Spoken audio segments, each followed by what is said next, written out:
¿Qué tal, Rubén Arranz? Amigo, compañero, ¿cómo estás? Buenos días. Querido don Manuel, encantado de estar una semana más con vosotros. ¿Todo bien?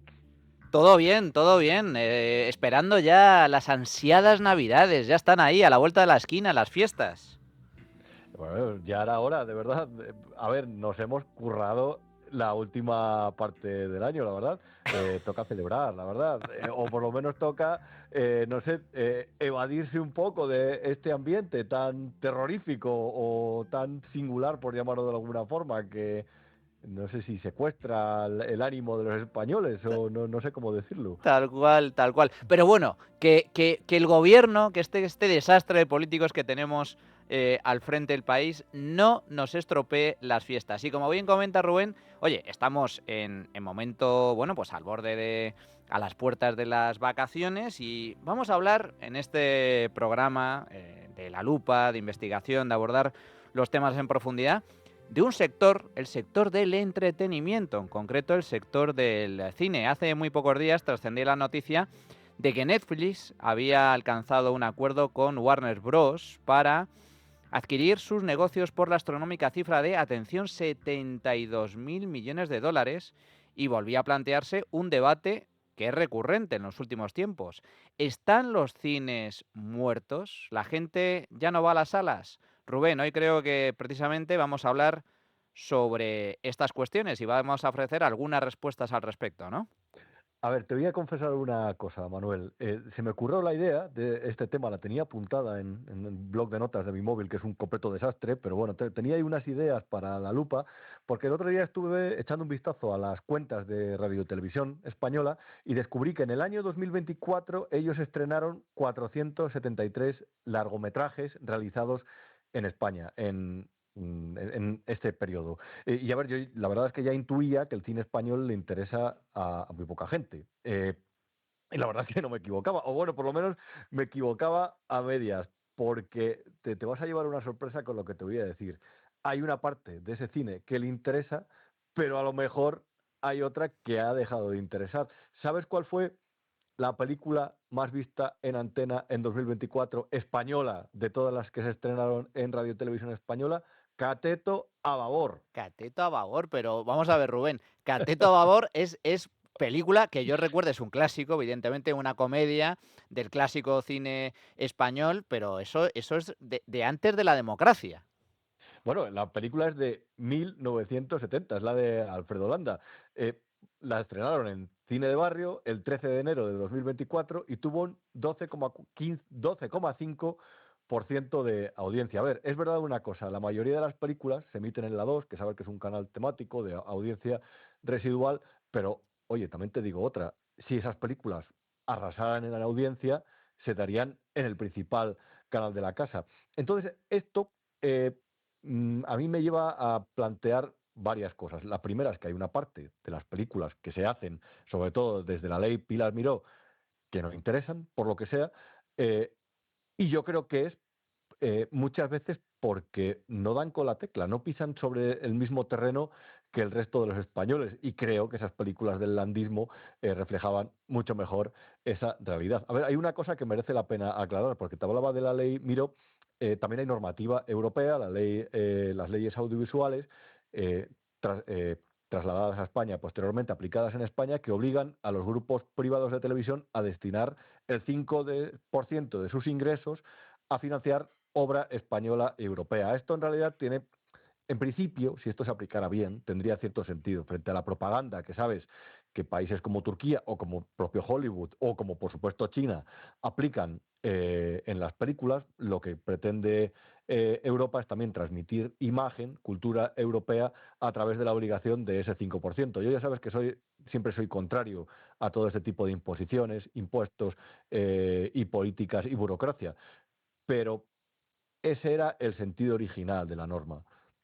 Claro, pero es que, a ver, en cierto sentido, yo también soy totalmente contrario a eso de Mm. que desde el poder político te obliguen a las empresas privadas a destinar un determinado volumen de dinero a la producción de películas nacionales.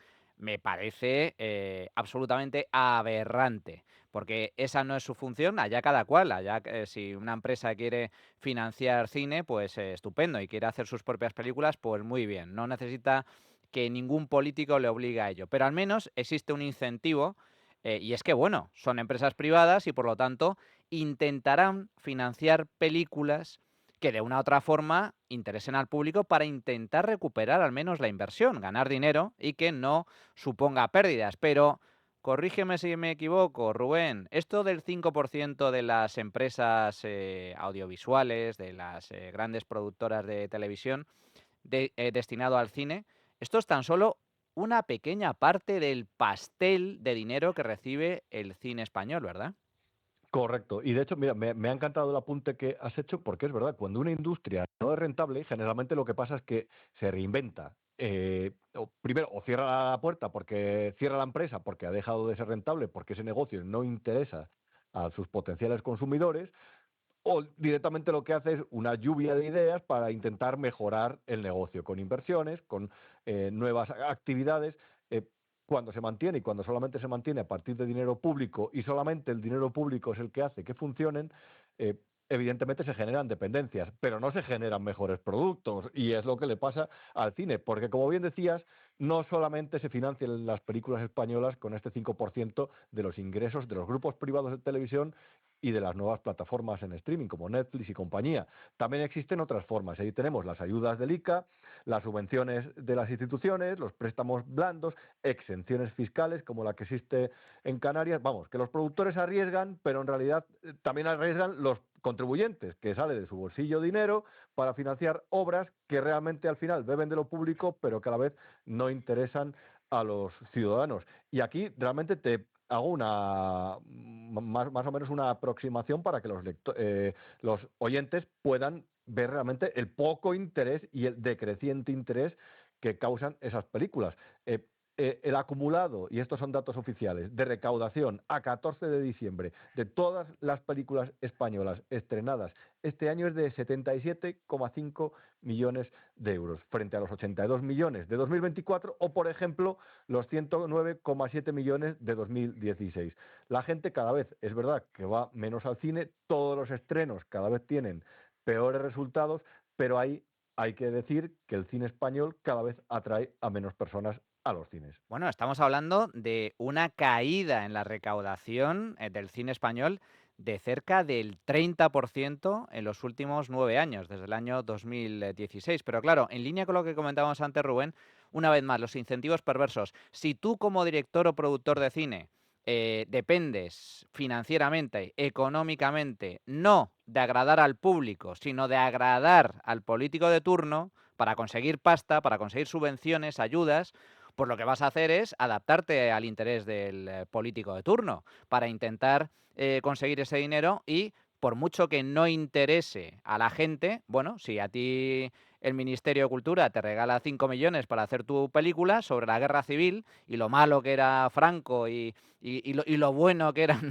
que eran los republicanos, pues Pedro evidentemente te Sánchez. adaptas al interés de los políticos porque a ti lo que te interesa finalmente es sacar tu película adelante y llevarte el dinerito. Esto me recuerda mucho a lo que decía también y lo que dice el presidente de Argentina, Javier Milei, que dice que los artistas que viven del dinero público no se pueden considerar artistas, sino empleados públicos. Esto está, esto está bastante bien traído y creo que es tal cual, es la realidad. Pero por lo tanto, Rubén, volviendo al tema de los datos, caída del 30% de la recaudación del cine español. Esto es un absoluto fracaso, se mire por donde se mire.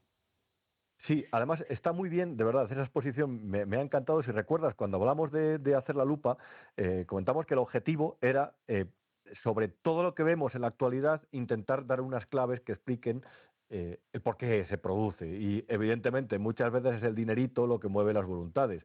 Cuando vemos, esta semana aparecía Luis Tosar para hacer, el actor Luis Tosar para hacer una declaración política. Ya no hablo de los hermanos Bardem o de toda la ideología que transmiten o el apoyo gubernamental que transmite Almodóvar, el pobre Almodóvar, que lloró cuando Pedro Sánchez envió una carta a la ciudadanía. Entonces, claro, eso al final tiene una explicación y es el dinerito, y creo que es el objetivo un poco de esta sección que nos traemos entre manos.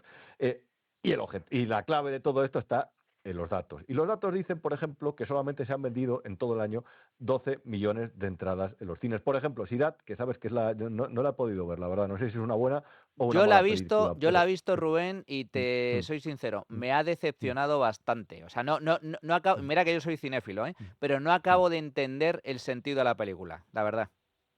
Bueno, pues hay muchos como tú realmente, porque saber que la han seleccionado, preseleccionado para el Oscar a la mejor película internacional, bien, solamente la han visto en lo que va de año 436.000 personas. Su recaudación no ha llegado a los 3 millones de euros, simplemente por hacer una idea sobre lo que una comparación con lo que es el cine comercial, el familiar, el que trae a la gente a las salas, y sobre todo con una película que arrasó, consiguió 55,3 millones de euros en 2014, que fue 8 apellidos vascos. Esa película, que es de entretenimiento, es verdad que es más para público general, para pasar una tarde en el cine sin pensar demasiado, pero claro, las cifras de entonces están muy lejos de las actuales. Una película premiada como Lo Imposible recaudó 42,4 millones de euros.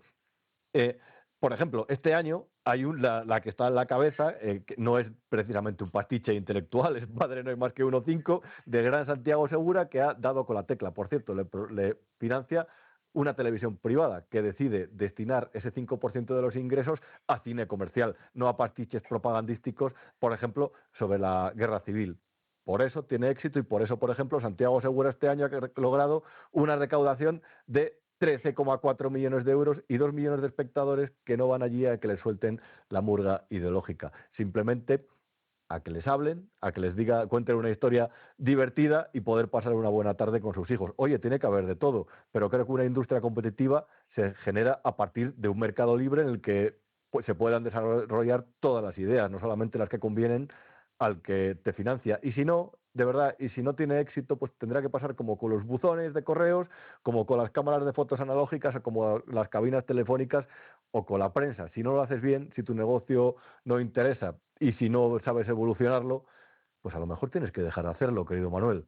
Y tanto. Anda que no nos ahorraríamos dinero si finalmente se eliminaran todas las subvenciones al cine, que como digo, interesan únicamente a los políticos. Se produce cine por interés político, que no interesa a la gente. Y el ejemplo que has puesto, Rubén, es maravilloso. Cateto a favor del landismo de los años 70, cine comercial. O, en la actualidad, el grandísimo Santiago Segura, que hace películas que gustan a la gente, que interesan al público, y por eso sus películas ganan dinero y los cines y las plataformas pues se llenan de público. Ay, Dios mío, si aprendieran de Santiago, como muchísimo mejor le iría a la industria del cine español. Rubén Arranz, como siempre, un auténtico placer, amigo. Feliz Navidad y feliz año. Feliz Navidad y como película para Navidad, La familia y uno más, a llorar cuando se pierde el chencho. Un abrazo. Fuerte abrazo, Rubén. Hasta la Adiós, próxima. Manuel.